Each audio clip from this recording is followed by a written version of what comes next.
Ang salimbayang report ng ating mga RH reporters. Unahin natin ang pinakabata. May isa hong patay, 5 sugatan sa karambola ng mga sasakyan sa Osmeña Highway. Naku po, inang. RH29, Boy Gonzales. Come in, boy! Jerry, isa ang kumpirmadong patay, 5 ang sugatan sa karambola ng 6 na sasakyan sa northbound ng Osmeña Highway. Kanto ng Sobela Roa Street, lungsod ng Maynila kaninang madaling araw. Ayon kay Police Major Anthony Olgado, ang hepe ng Manila District Traffic Enforcement Unit, naganap ang insidente alas 12:55 na madaling araw, pero hanggang ngayon hindi pa rin nahata kung nialis ang sasakyan dito. Ang tagal, ano? Matraffic lagi dyan yung intersection na yan. Matraffic lagi dyan. Lagi matraffic dito at napakaraming truck ang mga dumadaan dito. Adi lalo na ngayon. Lalo na ngayon.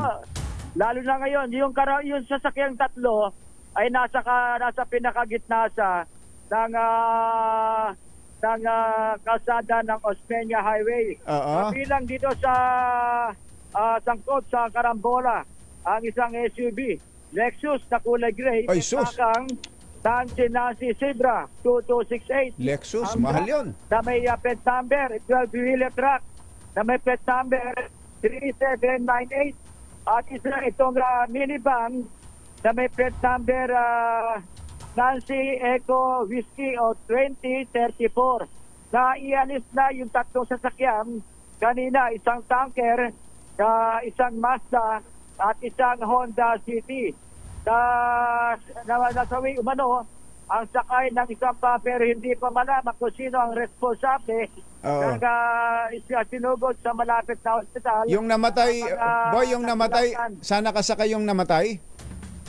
Ang sabi ng mga otoridad, sakay ito sa loob ng van. Yung van mo, Jerry, nasa na-sandwich na wasak na wasak, ano? 10-wheeler truck. Oo. At isang Lexus na sa gitna. Yung pinakabubungan niya ay talagang parang lata na tinupin. Natuklap talaga eh. Ano daw ba nangyari dyan? Hindi pa malaman kung ano ang dahil papatuloy na iniimbestiga pa rin ng mga otoridad. Itong nangyaring aksidente, kung sino may kasalanan.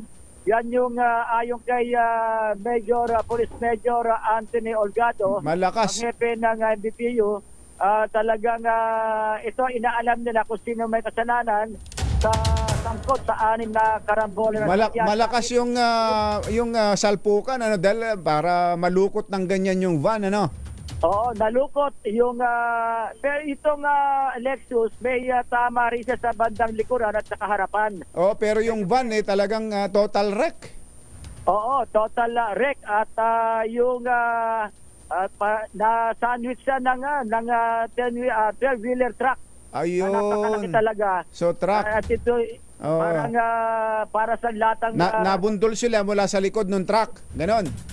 Sa likod ng truck itong van. Oo. At yung nasa pinakaraman, hindi yung ang ito ngayon ang inaalam kung may CCTV rito at kung sino ang may kasalanan. Ayan ang iniimbestigahan ngayon ng mga tauhan ng ulitin lang natin yung lane, anong lane niya ng Osmeña Highway, saan papunta yung lugar, yung kung galing ka ng Makati, Jerry, papunta ka ng Maynila, papuntang Quirino, yung papuntang Quirino. Ayan, okay, tama. Kanto mismo ng Sobel Rojas Street. Ayun, oo. Osmeña. So grabe ang traffic diyan ngayon, yung galing ng expressway.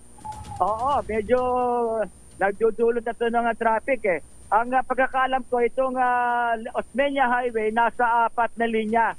Yung truck, kaya yung sasakyan na mga umiiwas dito, ang nagagamit nila ay 3 lane. Nasa gitna pa yung isang 12-wheeler truck, isang van at isang SUV. Yuping-yupi. At ito ngayon ang maya-maya daw ayon kay Major Olgado ay mahatak na itong mga tatong sasakyan na naiwan dito sa naturang lugar.